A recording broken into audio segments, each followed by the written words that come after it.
Salam saudara pemirsa, sebelum saya menyampaikan firman Tuhan untuk saudara sekalian, saya akan menyanyikan sebuah pujian kiranya menjadi berkat bagi kita. Jalan Salib.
Salam saudara pemirsa, selamat berjumpa dengan kami kembali dalam program Berita Pengharapan.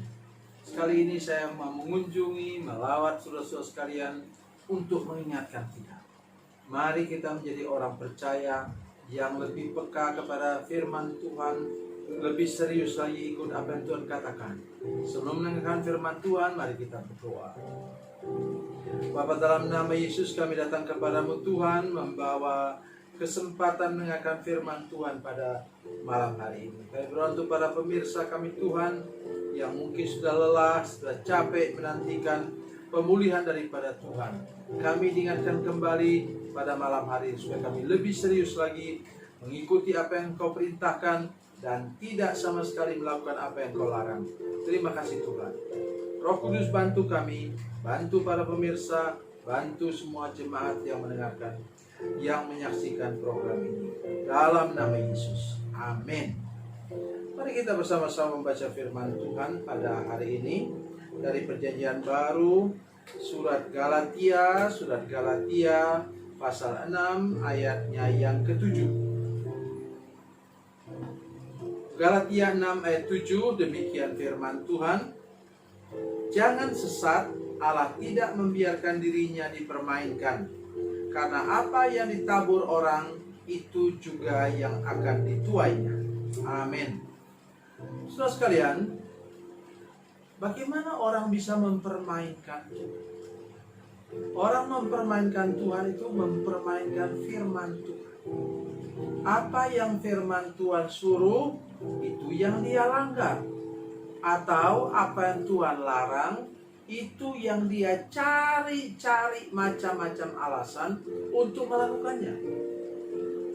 Misalnya, hal makanan atau minuman.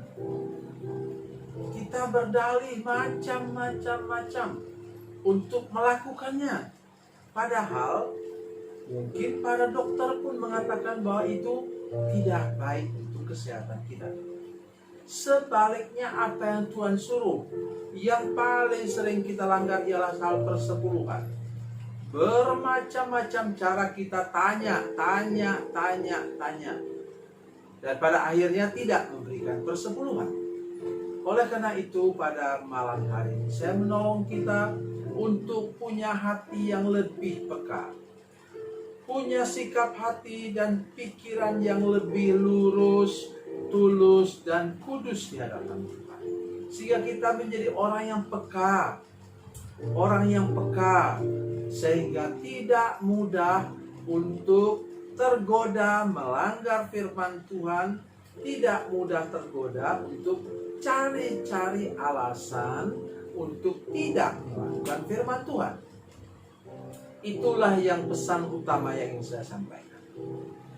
Bagian firman Tuhan ini mengatakan bahwa apa yang kita lakukan itu adalah sama dengan menabur benih. Nanti benih yang kita tabur itu akan kita tuai. Perhatikan ayat ke-8. Sebab barang siapa menabur dalam dagingnya, ia akan menuai kebinasaan dari dagingnya.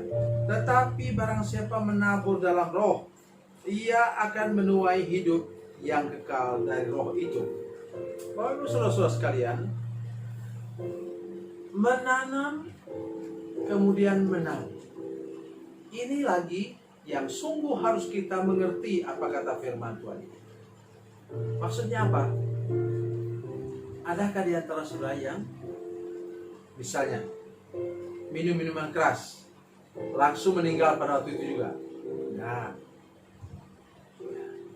adakah yang menjadi perokok berat kemudian meninggal pada waktu itu juga? Tidak juga. Tetapi tuaiannya datang dalam waktu lama. Ada hati saya yang bersyukur ketika mendengar dokter-dokter, para spesialis paru-paru khususnya mengatakan bahwa orang yang merokok lebih rentan terhadap penyakit virus ini. Maksud saya menolong kita sedikit saja. Apa betul yang dikatakan oleh Pendeta Samuel Jalil? Nah, sekarang baru kita mulai mengerti masalah kita dengan hal-hal seperti itu. Itu baru 2 contoh kecil saja. Kemudian setelah kita sesak nafas, sakit, kemudian meninggal, baru keluarganya heboh. Itulah karena kita apa? Melanggar apa yang Tuhan suruh dan melanggar apa yang Tuhan larang dan tidak melakukan apa yang Tuhan suruh. Mari berhati-hati hari ini. Dan dengan jelas dikatakan bahwa kalau kita menabur dalam daging, kita akan menuai kebinasaan. Kalau kita menabur dalam roh kudus maksudnya, tentu kita akan menuai hidup yang kekal, kata ayat 8 tadi. Jadi mulai sekarang, mari kita memikirkan apa risiko-risiko akibat dari apa yang kita lakukan. Nah sekarang, berhubungan dengan berita pengharapan.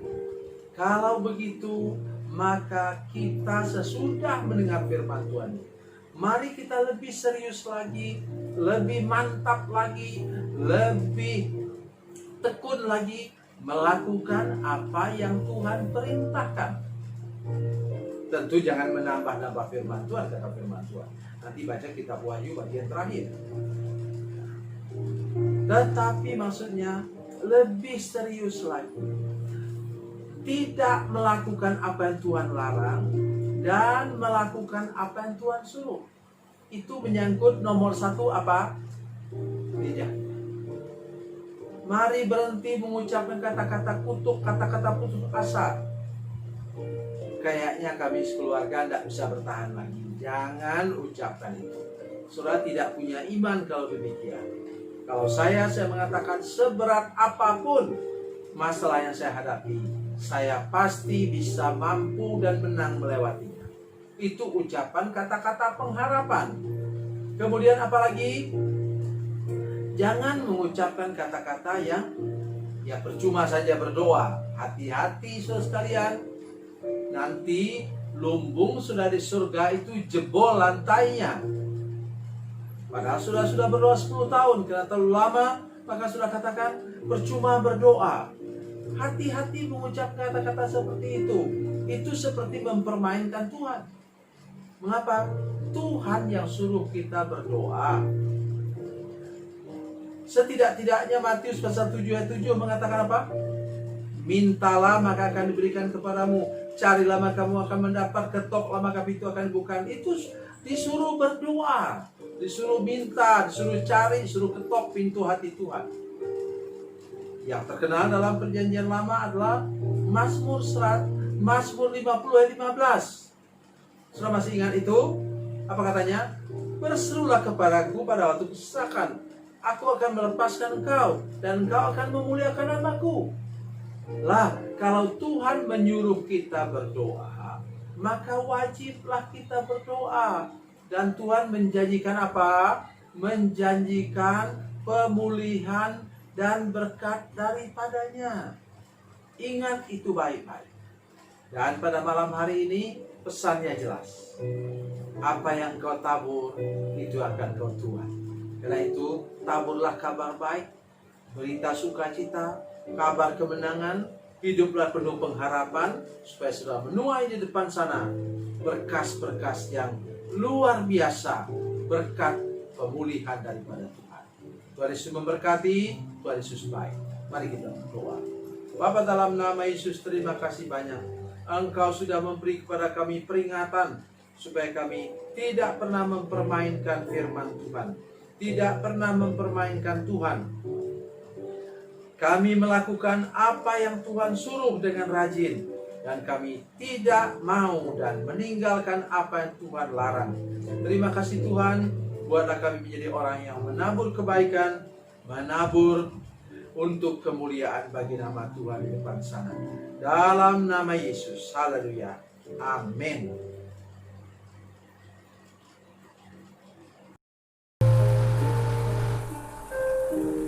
Bila Anda memerlukan dukungan doa kami, atau bila Anda punya masalah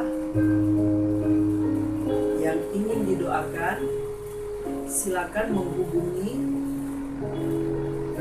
nomor telepon kami 0812 7661 1125. Dan bagi Anda yang berada di luar negeri, silakan menghubungi +62 812 7661 1125. Tuhan Yesus memberkati, Tuhan Yesus baik.